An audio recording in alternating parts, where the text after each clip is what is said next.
Hey everyone, welcome back to another freeCodeCamp solution video. I'm Mr. G, and in this video, we are going to reverse a string. And it does say that we may need to turn the string into an array before we can reverse it. So what we want to do is we want to take the string as an input, and we want to break it up into an array of letters. So there's got to be a way to do that. And then we want to flip it around. So what we can do is once we turn it into an array of letters, we can go from the back and push every single letter into a new array and just keep going backwards from the back to the front, and we push off every letter that's at the end into a new array, and that will give us a backwards array, or a backwards array of letters that we can then turn into a string, because it does say that the result must be a string. So already they've kind of started us off with the function on line 1, the function reverse string. And on line 5, they're calling that function. So we see reverse string and passing in the argument or the input hello. So hello is the string that we're going to reverse. In the function, str is going to represent whatever string is passed in. So that is the parameter that we're going to use inside of the function. Now, before I actually go into the function and start writing the algorithm and looking like a genius like I knew the whole time, I want to actually show you how to break this problem down into a few steps, and so you can test each step along the way. So I think the first step is that we want to be able to take a string and turn it into an array of characters or an array of letters. So I'm going to highlight everything first and comment it out so that JavaScript will not run this, or won't even see this basically. And to comment it out, I just highlighted it and hit Command /. Or if you're on a Windows computer, it's probably going to be Control /. And I want to take a variable. I'm going to take a variable of text. That's the name I'm going to give it. And I'm going to assign a string. So I don't know, string. Actually, I don't really want to use string because that might confuse people. But let's just use banana, for example. As long as I don't use a palindrome, I think we're going to be good. All right, so we created this variable, we gave it the value of banana. And what I want to do is when I display this variable, when I display, console.log, when I console.log text, I actually want to see the array of characters that make up this string. Okay, so we have to figure out what we have to do to text or to this string to be able to break it apart. So I'm going to open up Google, because I just don't know all of the functions or all the methods off the top of my head. And I'm going to type in JavaScript string to characters, or maybe string to letters, letter array. There we go. As I started typing this in, I kind of got what I wanted. And the first result is, how do you get a string to a character array? So this is perfect. This is exactly what I'm looking for. How do we convert hello world into an array of these characters? And the first response, or the first answer that has the most upvotes, is to use the .split method. So it looks like if we take .split, or if we take the split function and use it against that string, we can get the array of characters.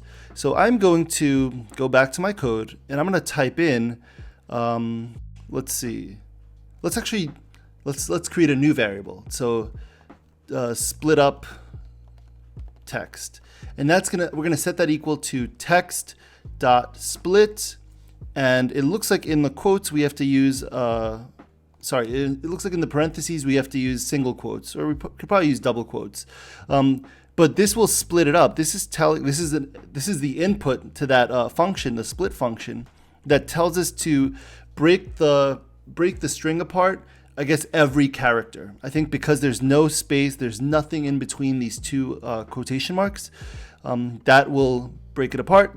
And what we want to console.log is not text, but our new modified value of split up text. And you can see when I changed the console.log, now we see on the bottom, we see banana, and it's split up into characters. So then the next thing I would want to do, so that's the first step.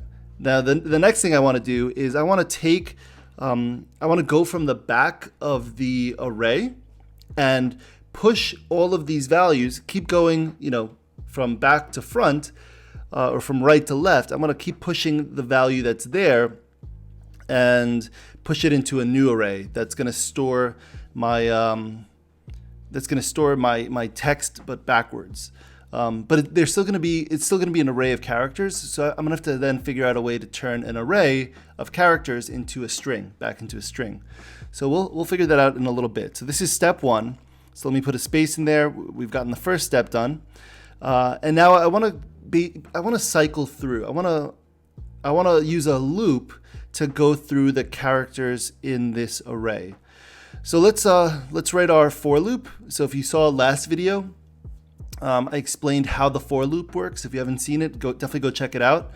And I want to start at the last character. So in the last video, I showed you how to go from 1 to 0, 1, 2, 3, 4, 5, 6, and so on. In this video, or in this for loop, I want to go backwards. So I want to go from the end of the array, and I want to decrease the position that I'm looking at. So let's create a variable I and set it equal to, let's see. So if we want to see the last character in an array, we have to do the length of the array minus 1. Because remember, C++ and JavaScript and all these programming languages are 0 based. In computer science, we usually start at 0.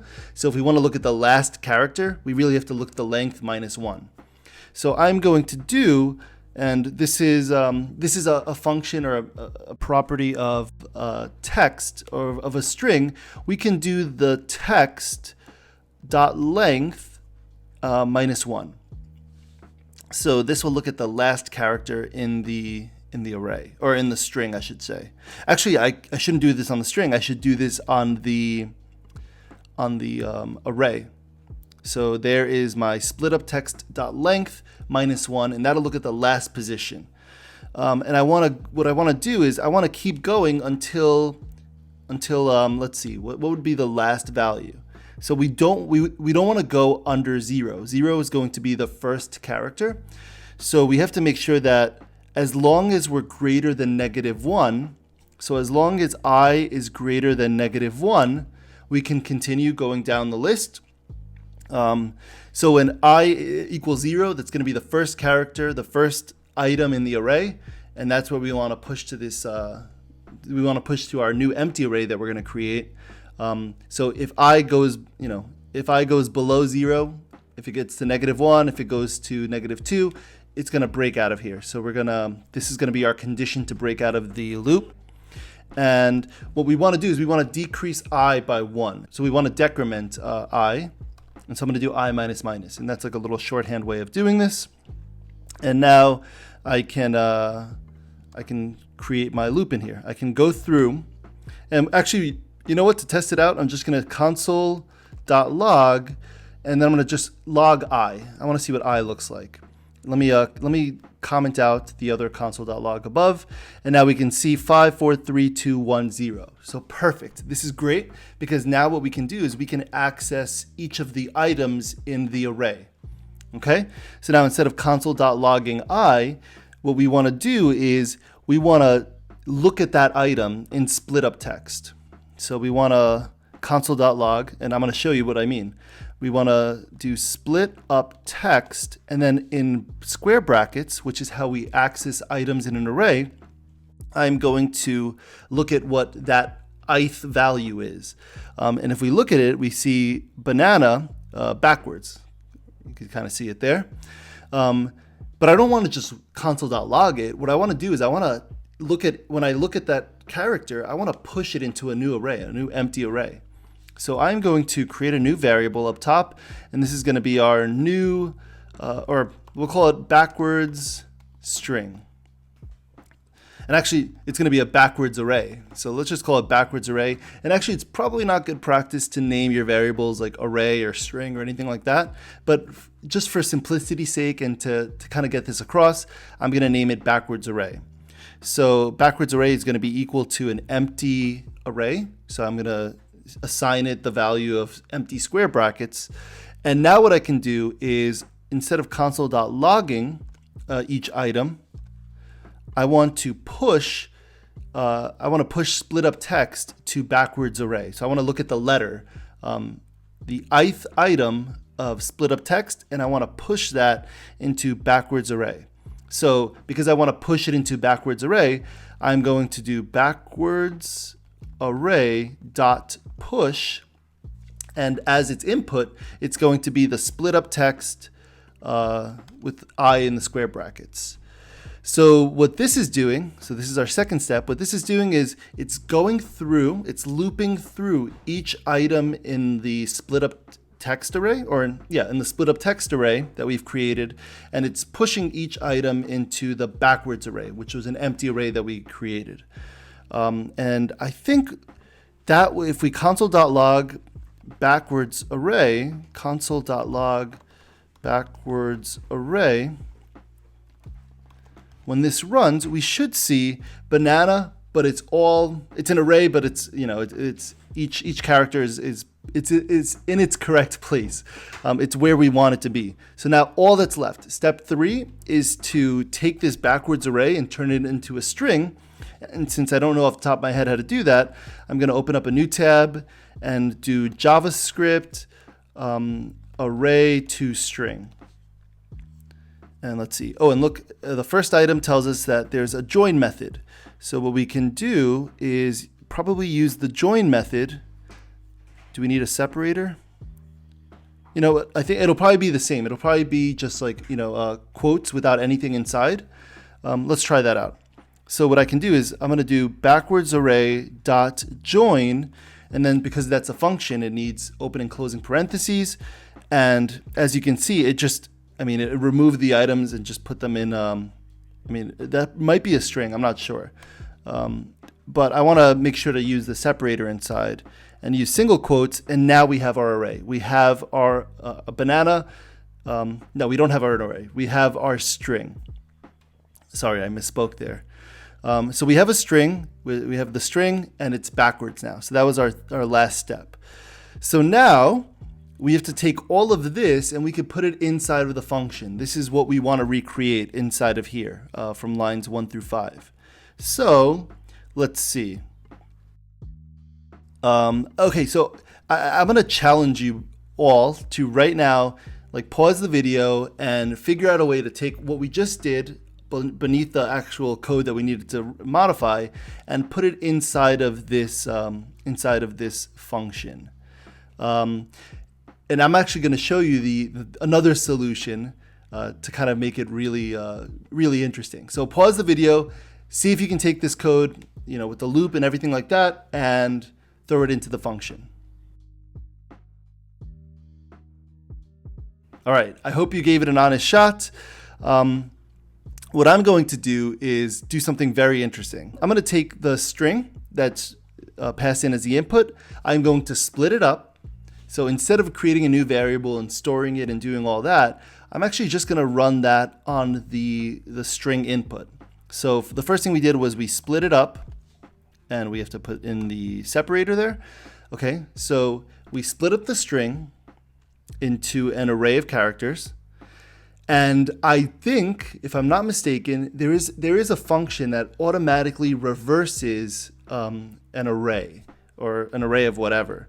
So let me actually search for that. JavaScript array reverse, maybe reverse. And actually that is what it's called. There is a reverse method that takes, it can take the characters or the items in an array and just reverse them. So I'm going to chain that. So this is interesting. This is pretty cool. I'm going to split them up. I'm going to chain to this function the reverse method. So I'm going to type in .reverse. So that's going to reverse it. And now all we have to do is turn it back into a string, which we did on line 16. And so we just join it back together. .join.